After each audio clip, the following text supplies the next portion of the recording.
আজ আমি হাজির হয়েছি 2012 সালে মুক্তিপ্রাপ্ত একটি American fantasy movie snow white and the হান্টসম্যান নিয়ে, যেটি একটি বিখ্যাত জার্মান ফিল্ডে স্নো হোয়াইটের উপর ভিত্তি করে তৈরি করা। এক দুষ্ট শক্তিশালী জাদুকরী রাভেনা কিভাবে একটি রাজাকে হত্যা করে তার রাজত্ব কেড়ে নেয়, আর পরবর্তীতে ওই রাজারই একমাত্র কন্যা আবারও তার রাজত্ব কিভাবে হাসিল করে, এইটাই এই মুভির মূল বিষয়বস্তু। ওকে, আমরা দেখতে পাই তাবর রাজ্যের রানী এলিয়েনর প্রবল তুষারপাতের দিনেও বাইরের প্রাকৃতিক সৌন্দর্য দেখার জন্য ঘুরে বেড়াচ্ছে। আসলে রানী এলিয়েনর এখন প্রেগনেন্ট, যে কারণে সে তার মন ভালো করার জন্য বাইরের এই সৌন্দর্য উপভোগ করছে। আর এই সাদা তুষারপাতের অপরূপ সৌন্দর্য দেখতে দেখতেই হঠাৎই তিনি একটি লাল গোলাপ ফুল দেখতে পায়। ফলে ওই গোলাপের প্রতি আকৃষ্ট হয়ে তিনি যখন ওই ফুল টাচ করেন, তখনই তার কাঁটা লেগে রানীর আঙুল কেটে গিয়ে 3 ফোঁটা রক্ত মাটিতে পতিত হয়। যার পর রানী এই লাল গোলাপ এবং বরফের মধ্যে পতিত হওয়া তার ওই লাল রক্ত দেখে তিনি মনে মনে কামনা করেন তার যেন এইরকম বরফের মতোই সাদা একটি কন্যা সন্তানের জন্ম হয়, যার ঠোঁট হবে রক্তের মতো লাল, চুল হবে তার কাকের ডানার মতো কালো, এবং তার হৃদয় হবে এই গোলাপের মতো সুন্দর এবং শক্তিশালী। এবার এই ইচ্ছা প্রকাশের কিছু দিনের মধ্যে রানী এলিয়েনর সত্যি একটি কন্যা সন্তানের জন্ম দেয়। আর ওই সন্তানের রূপ দেখেই রানী তার নাম রাখে স্নো হোয়াইট।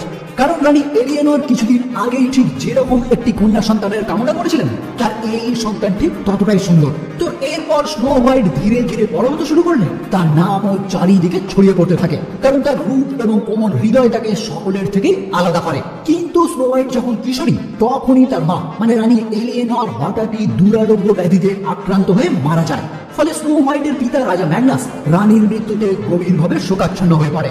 আর রাজা এই দুর্বলতার সুযোগ নিয়ে এক অন্ধকারাচ্ছন্ন রহস্যময় সেনাবাহিনী তাদের রাজ্যের উপর আক্রমণ করে বসে।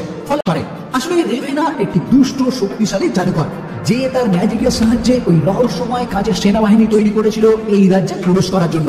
মানে রাজা যে তাকে বন্দী অবস্থায় ওই যুদ্ধক্ষেত্র থেকে উদ্ধার করেছে, এইটা রেভেনার একটি ফান। আর এই মুহূর্তে সে রাজাকে জানায় তারই মতো একজন রাজা তার এই রূপ উপভোগ করে তাকে আঘাত করে ফেলে দিয়েছিল।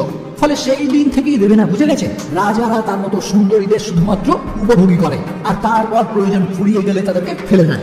কিন্তু এখন রেভেনা এই রাজ্যে উপস্থিত হয়েছে এখানকার সিংহাসন দখল করার জন্য, যে কারণে সে এই মুহূর্তে রাজা ম্যাগনাসকে ছুরিকাঘাত করে হত্যা করে। আর তারপর রাজদুয়ার খুলে দিয়ে তার ভাই ফিন সহ তাদের পুরো সেনাবাহিনীকে এখানে প্রবেশ করতে সাহায্য করে, যার পর ওই সেনাবাহিনী নিমেষেই এই রাজ্য দখল করে নেয়। এদিকে স্নো হোয়াইট ঘুমের মধ্যে এই সমস্ত আওয়াজ শুনে বাবার পক্ষে উপস্থিত হলে সে দেখতে পায় তার বাবাকে অলরেডি হত্যা করা হয়েছে। ফলে তার আর বুঝতে বাকি থাকে না এটা ওই মহিলারই কাজ, যে কারণে সে সঙ্গে সঙ্গেই এখান থেকে বাইরে বেরিয়ে তার এক বন্ধু উইলিয়াম এবং তার বাবা ডিউক হ্যামন্ডের সঙ্গে এখান থেকে পালিয়ে যাওয়ার চেষ্টা করে।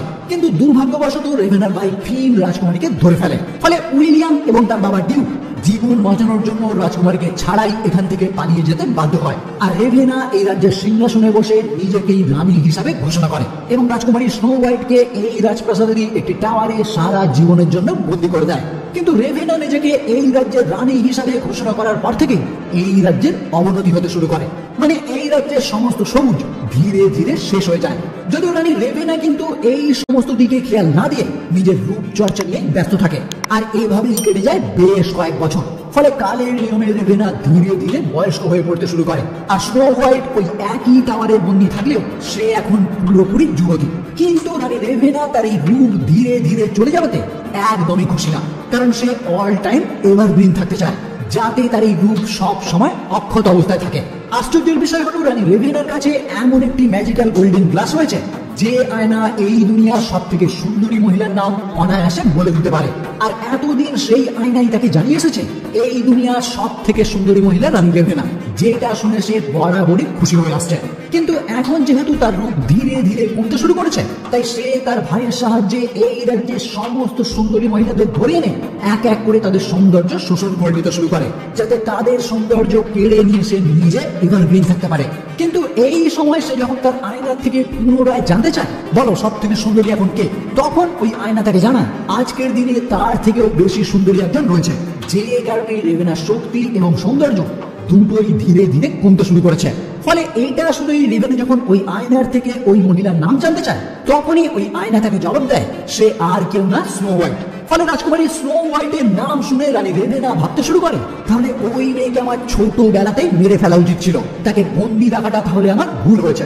কিন্তু ওই আয়না তাকে আবারও পরামর্শ দেয়, ওই মেয়েকে এতটা সাধারণ ভাবা তোমার ভুল হচ্ছে, কারণ ওই মেয়ের মধ্যে ধ্বংস করে দেওয়ার জন্য যথেষ্ট, কিন্তু ওই মেয়ে আবার হয়ে উঠতে পারে তোমার জন্য একজন সেভিয়ার। মানে রানী রেভেনা যদি স্নো হোয়াইটের হৃদয় গ্রাস করতে পারে, তাহলে রেভেনা পুরোপুরি অমরত্ব লাভ করবে। মানে সে আর কোনোদিনই দুর্বল হবে না, এমনকি তার এই রূপও সম্পূর্ণরূপে চিরস্থায়ী হয়ে যাবে। ফলে এই কথা শুনে রানী রেভেনা সঙ্গে সঙ্গেই তার ভাইকে অর্ডার দেয় স্নো হোয়াইটকে এই মুহূর্তেই তার সামনে নিয়ে আসতে। যেটা শুনে ফিন ও তার দিদির কথা মতো স্নো হোয়াইটকে ওই টাওয়ার থেকে নিয়ে আসতে গেলে স্নো হোয়াইট চালাকি করে ফিনকে ওই জায়গায় বন্দি করে দিয়ে সেখান থেকে পালিয়ে যায় এবং দুটি পাখির সাহায্যে একটি ঘোড়ায় চড়ে কোনো ক্রমে তাদের রাজ্য থেকে বেশ কিছুটা দূরে একটি অন্ধকার জঙ্গলের মধ্যে পালিয়ে যায়।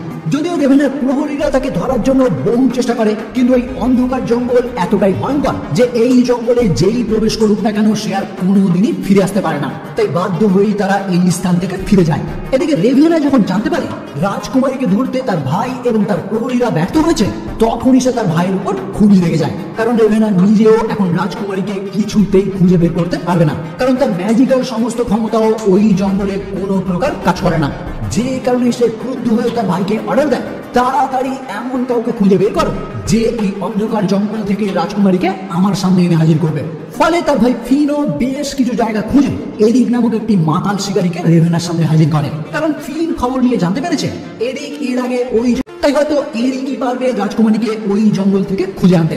কিন্তু এরিককে রাজকুমারীর সম্মুখে হাজির করে তাকে যখন ওই জঙ্গল থেকে একটি মহিলাকে উদ্ধার করে আনার প্রস্তাব দেওয়া হয়, তখনই এরিক সোজাসুজি এই প্রস্তাবে না করে দেয়। কিন্তু রেভেনা যখন তাকে জানায় যদি সে এই কাজ করে দিতে সক্ষম হয়, তাহলে সে তার মারা যাওয়া ওয়াইফকে আবারও তার কাছে ফিরিয়ে এনে দেবে, তখনই আর দ্বিতীয় কিছু না ভেবে এরিক এই কাজ করতে রাজি হয়ে যায়।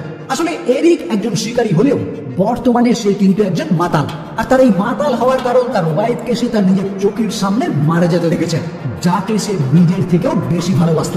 যাই হোক, ওইদিকে রাজকুমারী ওই জঙ্গলে প্রবেশ করার পর বেশ কিছু অদ্ভুত দৃশ্য দেখে সঙ্গে সঙ্গে অজ্ঞান হয়ে যায়। আর যখন আবারও জ্ঞান ফেরে সে দেখতে পায় রেভেনার ভাই সহ বেশ কিছু প্রহরীরা ওই স্থানে তাকে খুঁজে বেড়াচ্ছে। ফলে নিরুপায় হয়ে সে কিছুটা এগিয়ে গিয়ে একটি গাছের তলায় লুকিয়ে পড়ে, কিন্তু এরিক নামক ওই শিকারী খুব সহজেই স্নো হোয়াইটকে ধরে ফেলে। যদিও স্নো হোয়াইট এরিককে রিকোয়েস্ট করে তাকে ছেড়ে দেওয়ার জন্য, কারণ রানী রেভেনা তাকে পেলেই হত্যা করবে। এতক্ষণে ফিন এবং বাকি প্রহরীরাও ওই স্থানে এসে হাজির হলে এরিক তাদের থেকে জানতে চায় এই মেয়ের সঙ্গে রানী রেভেনা কি করবে। ফিন তাকে উত্তরে জানায় এটা জানার তোমার কোনো দরকার নেই, তোমার সাথে আমাদের চুক্তি হয়েছে শুধুমাত্র এই মেয়েটিকে উদ্ধার করে দেওয়া, তাই এখন তুমি ভালো ভালো এই মেয়েকে আমাদের হাতে হস্তান্তর করো। যেটা শুনে এরিক আবারও তাদেরকে প্রশ্ন করে তাহলে চুক্তি অনুযায়ী আমার ওয়াইফকে আগে ফিরিয়ে দাও।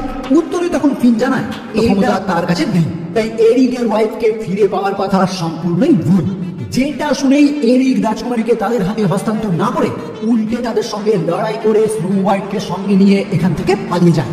ওইদিকে স্নো হোয়াইটের ছোটবেলার বন্ধু উইলিয়াম এবং তার বাবা ডিউক জানতে পারে তাদের রাজকুমারী স্নো হোয়াইট এখনো জীবিত রয়েছে, যে বর্তমানে রেভেনার কাছ থেকে পালিয়ে ওই অন্ধকার জঙ্গলে প্রবেশ করেছে। আর উইলিয়াম এটা জানতে পারার পরে একাই তাদের দুর্গ থেকে বেরিয়ে ওই জঙ্গলের দিকে রওনা হয় স্নো হোয়াইটকে উদ্ধার করার জন্য। এদিকে ফিনও বেশ কিছু মেম্বার রেডি করে এরিক এবং রাজকুমারী দুজনকেই বন্দি বানানোর জন্য, আর উইলিয়ামও চালাকি করে ফিরে সেই দলে যোগ দিয়ে দেয়। মানে উইলিয়ামের একার পক্ষে ওই জঙ্গলে প্রবেশ করে রাজকুমারীকে খুঁজে পাওয়া প্রায় অসম্ভব, যে কারণে সে ফিনের দলে যোগ দেয়, যাতে ফিন রাজকুমারীকে উদ্ধার করার পর উইলিয়াম তাদের কাছ থেকেই তাকে ছিনিয়ে নিতে পারে। যাই হোক, এদিকে জঙ্গলের মধ্যে বেশ কিছুটা পথ অতিক্রম করার পর এরিক রাজকুমারীকে একা ফেলে অন্য পথে রওনা হয়, কারণ এরিক এই মেয়ের কারণে নতুন করে আর কোনো ঝামেলায় পড়তে চায় না। মানে এরিক এখনো পর্যন্ত জানেই না এটা এই রাজ্যের রাজকুমারী স্নো হোয়াইট, যে কারণে সে রাজকুমারীকে ফেলে রেখে চলে যেতে চায়। যদিও রাজকুমারী তাকে রিকোয়েস্ট করে সে যদি তাকে ডিউকের দুর্গ পর্যন্ত পৌঁছতে সাহায্য করে তাহলে তার চাহিদার থেকেও বেশি সোনা তাকে উপহার দেওয়া হবে। ফলে এক প্রকার সোনার লোভে এরিক রাজি হয়ে যায়, যাতে যে কোনো বিপদ থেকে নিজেকে রক্ষা করতে পারে। সেটা ভেবেই এরিক তাকে প্রাথমিকভাবে একটি ছুরি কিভাবে চালাতে হয় সেই শিক্ষাও দিয়ে দেয়। কিন্তু দুর্ভাগ্যের বিষয় এই জঙ্গল শেষ করে যখন তারা বাইরে বেরোতে যাবে ঠিক তখনই একটি ট্রল তাদের উপর আক্রমণ করে বসে। এরিক কোনোভাবে তাকে আটকানোর চেষ্টা করে, কিন্তু তার সকল চেষ্টাই ব্যর্থ হয়। যদিও স্নো হোয়াইট একদম লাস্ট টাইমে তার কোমল হৃদয়ের দ্বারা ওই ট্রলকে শান্ত করে এরিকের জীবন বাঁচায়, যেটা দেখে এরিক বেশ অবাক হয়ে যায়। যাই হোক, এরপর তারা আরো কিছুটা সামনের দিকে এগিয়ে একদল মহিলার জেলের সম্মুখীন হয়। কিন্তু যখনই তারা জানায় রানী রেভেনার হাত থেকে বাঁচার জন্যই তারা পালিয়ে বেড়াচ্ছে, তখনই ওই মহিলাগুলিও নির্দ্বিধায় তাদেরকে স্বাগত জানায়। কারণ এই মহিলাগুলিও রানী রেভেনার আতঙ্কে ভয়ে ভয়ে দিন কাটাচ্ছে। এমনকি এই গ্রামের সমস্ত ছেলেদের রানী রেভেনা তুলে নিয়ে গেছে তার সেনাবাহিনীতে কাজ করার জন্য। তাই এই সমস্ত গ্রামে শুধুমাত্র মহিলারাই বসবাস করে। এমনকি এই মহিলারাও তাদের মুখে ইচ্ছাকৃতভাবেই এক ধরনের ক্ষতচিহ্নের সৃষ্টি করেছে, যাতে রানী রেভেনা তাদেরকে তুলে না নিয়ে যায়। কারণ আগেই আপনাদের জানিয়েছি, রানী রেভেনা তার রাজত্বের সমস্ত সুন্দরী মহিলাদের তুলে নিয়ে যায় তাদের সৌন্দর্য শোষণ করে নিজের সুন্দরী হয়ে ওঠার জন্য। তাই তার হাত থেকে বাঁচার জন্যই তারা তাদের মুখে এই রকম থেকেই জানতে পারে যে মহিলাকে সঙ্গে নিয়ে এসে এই স্থানে উপস্থিত হয়েছে ওই মহিলাই তাদের প্রাক্তন রাজকুমারী স্নো হোয়াইট। তখনই সে স্নো হোয়াইটকে এই স্থানে রেখে একা এখান থেকে চলে যায়, যাতে রাজকুমারী এই সমস্ত মহিলাদের সঙ্গে সুরক্ষিত থাকে। কিন্তু কিছুক্ষণের মধ্যেই ফিন এবং তার বাহিনী ওই স্থানে উপস্থিত হয়ে স্নো হোয়াইটকে বন্দী করার জন্য পুরো জায়গায় যখন আগুন ধরিয়ে দেয়, তখনই এরিক দূর থেকে ওই দৃশ্য দেখতে পেয়ে আবারও ওই স্থানে উপস্থিত হয়ে রাজকুমারীকে নিয়ে সেখান থেকে পালিয়ে যায়। ফলে ফিন এবারও তাদের ধরতে ব্যর্থ হয়। আর এরিক সিদ্ধান্ত নেয় রাজকুমারীকে যত তাড়াতাড়ি সম্ভব ডিউকের দুর্গ পর্যন্ত পৌঁছে দিতে হবে, না হলে রানী রেভেনার হাত থেকে তাদের নিস্তার নেই। কিন্তু ওই দুর্গের দিকে রওনা হওয়ার রাস্তাতেই তারা আবারও একটি নতুন বিপদে পড়ে। কিছু ছোট প্রজাতির মানুষ, মানে যাদেরকে বামন বলা হয়, তারা এরিক এবং রাজকুমারীকে বন্দী করে ফেলে তাদের থেকে লুট করার জন্য। কিন্তু এরিক এবং রাজকুমারের কাছে কোনো কিছুই না থাকায় ওই বামনরা সিদ্ধান্ত নেয় তাদেরকে মেরে ফেলার জন্য। যদিও পরবর্তীতে ওই বামনদের মধ্যেই একজন অন্ধ বামন মুই তার দূরদৃষ্টির মাধ্যমে বুঝতে পারে স্নো হোয়াইটই হলো তাদের রাজকুমারী, যে ওই রেভেনার রাজত্ব শেষ করতে পারে। ফলে বাকিরাও তার কথা মতো এরিক এবং রাজকুমারীকে যখন মুক্ত করার সিদ্ধান্ত নেয়, ঠিক তখনই ফিন এবং তার দলবল আবারও সেই স্থানে হাজির হয়। ফলে তাদেরকে দেখেই ওই বামনরা এরিক এবং রাজকুমারীকে সঙ্গে নিয়ে একটি অদ্ভুত জায়গায় প্রবেশ করে, যেটা পরিদের অভয়ারণ্য নামে পরিচিত।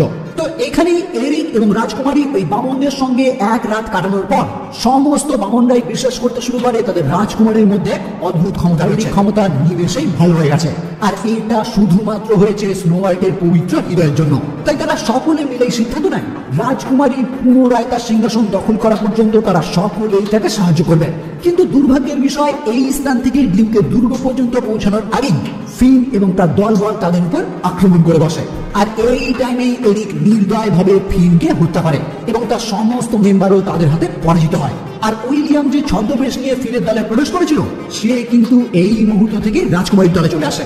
কিন্তু দুর্ভাগ্যের বিষয়, একজন বামনও এই লড়াইয়ে মারা যায়। ফলে তারা সকলে মিলেই তার শেষ কৃত্য সম্পন্ন করে রওনা হয় উইলিয়ামের দুর্গের উদ্দেশ্যে।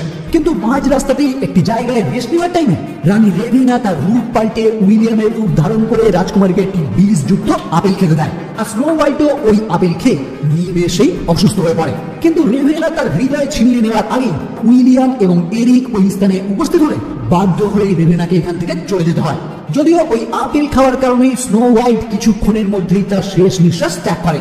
ফলে রাজকুমারীর নিথর দেহ নিয়ে পুরোপুরি একান্তে রাজকুমারীর নিথর দেহের সামনে দাঁড়িয়ে তাকে না বাঁচাতে পারার জন্য অনুশোচনা প্রকাশ করে এবং একই সঙ্গে এটাও জানায় তার কোমল হৃদয় এবং তার শক্তি দেখে তাকে তার স্ত্রীর কথা মনে করিয়ে দেয়। যে কারণেই এরিক একদম লাস্ট মুহূর্তে রাজকুমারীকে একটি বিদায় চুম্বন দেয়। আর এই স্নেহ চুম্বনের কারণেই রেভেনার কালো জাদু ভেঙে গিয়ে রাজকুমারী পুনরায় জীবিত হয়ে ওঠে। আর তারপর ডিউকের সমস্ত সেনাবাহিনীর সামনে উপস্থিত হয়ে শুধুমাত্র কথার মাধ্যমেই তাদের সকলকে উদ্দীপ্ত করে তোলে। ফলে পরের দিনই ডিউকের সমস্ত সেনাবাহিনী মিলে রওনা হয় রানী রেভেনার থেকে ওই সিংহাসন ছিনিয়ে নেওয়ার জন্য। কিন্তু তারা যখন ওই রাজপ্রাসাদের সম্মুখে উপস্থিত হয়, রানী রেভেনার কর্মীরা তখন তাদের উপর অনবরত আক্রমণ করতে থাকে। ফলে ডিউক সহ রাজকুমারীও যখন চিন্তিত হয়ে পড়ে রাজপ্রাসাদের দ্বারা কিভাবে প্রবেশ করবে, তখনই সেই বামনরা একটি ড্রেনের সাহায্য নিয়ে রাজপ্রাসাদের ভিতরে প্রবেশ করে সেখানকার মেন দরজা ওপেন করে দেয়। ফলে বিনা বাধায় রাজকুমারীও তার বাহিনী নিয়ে ভিতরে উপস্থিত হয়। যার পর সকলেই যখন যে যার মতো লড়াই ব্যস্ত হয়ে পড়ে, স্নো হোয়াইট তখন সোজাও। কিন্তু এরিক এবং উইলিয়াম যখন রাজকুমারীকে সাহায্য করার জন্য ওই স্থানে উপস্থিত হয়, রেভেনা তখন তার ম্যাজিকের সাহায্যে সেই কাজের সেনাবাহিনী প্রেরণ করে তাদেরকে ব্যস্ত রাখে। আর এই সুযোগেই রেভেনা রাজকুমারীকে পুরোপুরি ঘায়েল করে দেয়। কিন্তু যখনই সে তার হৃদয় ছিনিয়ে নেওয়ার চেষ্টা করে, ঠিক তখনই রাজকুমারী এরিকের শেখানো সেই পদক্ষেপ ব্যবহার করে একটি ছুরির মাধ্যমে রেভেনাকে হত্যা করে। আসলে রেভেনার মা যখন তাকে এই ক্ষমতা প্রেরণ করেছিল, তখনই সে তাকে জানিয়েছিল কোন সুন্দর হৃদয় একমাত্র পারবে তার এই ক্ষমতাকে ভেদ করতে। আর ওই একই কথাই ওই আয়নাও তাকে জানিয়েছিল যে রাজকুমারী স্নো হোয়াইটের মধ্যে এমন কিছু রয়েছে যা তাকে ধ্বংস করার জন্য যথেষ্ট। আর সেই ভবিষ্যৎবাণী এই মুহূর্তে সঠিক হয়, মানে স্নো হোয়াইটের হাতে লেভেনা তার শেষ নিঃশ্বাস ত্যাগ করে।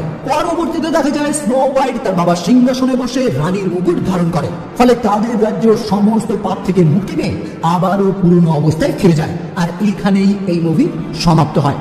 এই মুভির পরবর্তী পার্ট 2016 সালে মুক্তি পায়, যেখানে আবারও দেখানো হয় রেবেনা কিন্তু এই স্থানেই মারা যায়নি, সে এখনো জীবিত রয়েছে। তাই এই মুভির দ্বিতীয় পার্টও যদি আপনারা দেখতে চান অবশ্যই আমাকে কমেন্টে জানাবেন, আমি তাহলে চেষ্টা করব সেই পার্টও আপনাদের সামনে উপস্থাপন করতে। ওকে, তাহলে আজকের মতো এই পর্যন্তই। আমার ভিডিও যদি ভালো লাগে তাহলে লাইক, কমেন্ট এবং শেয়ার করবেন। আর আমার চ্যানেলে যদি প্রথম হয়ে থাকেন তাহলে অবশ্যই চ্যানেলটি সাবস্ক্রাইব করে বেল আইকনটি ক্লিক করে দেবেন, যাতে এইরকম